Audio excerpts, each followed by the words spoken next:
भारत ने global south के एक सम्मेलन के लिए 120 से अधिक देशों को आमंत्रित किया है। ऐसे देश जो G20 का हिस्सा नहीं है, उन्हें अपनी चिंताओं को व्यक्त करने और दृष्टिकोण साझा करने के लिए आवाज दी है। वॉइस ऑफ ग्लोबल साउथ शिखर सम्मेलन 12 और 13 जनवरी को आयोजित किया जाएगा और राज्यों के प्रमुखों के साथ सत्र की मेजबानी प्रधानमंत्री नरेंद्र मोदी द्वारा की जाएगी। इस शिखर सम्मेलन में वैश्विक अर्थव्यवस्था, ऊर्जा सुरक्षा, जलवायु परिवर्तन, कोविड-19 महामारी के बाद के प्रभाव और यूक्रेनी संकट सहित विभिन्न मुद्दों पर विचार विमर्श किया जाएगा। अधिकारियों ने कहा कि ग्लोबल साउथ के दृष्टिकोण को वैश्विक मंच पर साझा किया जाएगा, जो कि G20 की भारत की अध्यक्षता को देखते हुए इनपुट को चैनलाइज करने का अवसर प्रदान करता है। भारत का प्लान है कि वो देश जो G20 का हिस्सा नहीं है, जिनके पास अपने मुद्दों को अंतर्राष्ट्रीय स्तर पर उठाने के लिए कोई मंच नहीं है, भारत उन सब की बातों को एक मंच पर लाएगा और फिर G20 में भी अपनी तरफ से एक नए तरीके से नेतृत्व करेगा। विदेश सचिव विनय क्वात्रा ने आगामी शिखर सम्मेलन पर एक विशेष ब्रीफिंग में कहा कि हम अगले सप्ताह 12 और 13 जनवरी 2023 को एक विशेष वर्चुअल ग्लोबल साउथ सम्मेलन की मेजबानी करेंगे। इस सम्मेलन को हम पूरे विश्व में एकता की आवाज और एकता के महत्व के दृष्टिकोण के लिए कर रहे हैं। ऊर्जा सुरक्षा, वैश्विक अर्थव्यवस्था, जलवायु परिवर्तन और खाद्य सुरक्षा जैसे क्षेत्रों पर ध्यान केंद्रित करते हुए 8 मंत्री स्तरीय सत्र आयोजित किए जाएंगे।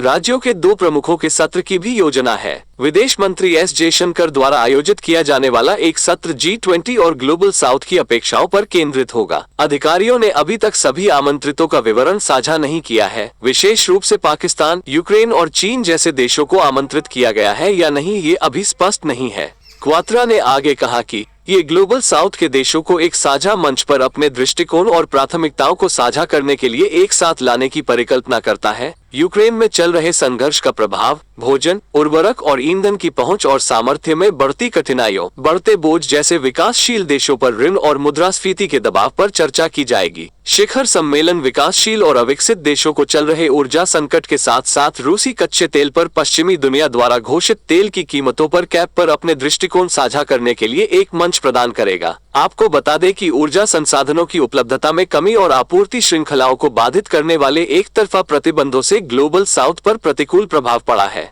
खैर, ये बात तो साफ है कि 120 देशों को मंच देके उनकी बात वैश्विक स्तर तक पहुंचा के भारत पूरी दुनिया को ये दर्शा रहा है कि वसुधैव कुटुंबकम को आदर्श मानने वाला भारत ही इस सदी का नेतृत्व सबसे अच्छे तरीके से कर सकता है। आपको क्या लगता है? अपनी राय हमें कमेंट बॉक्स में जरूर बताएं।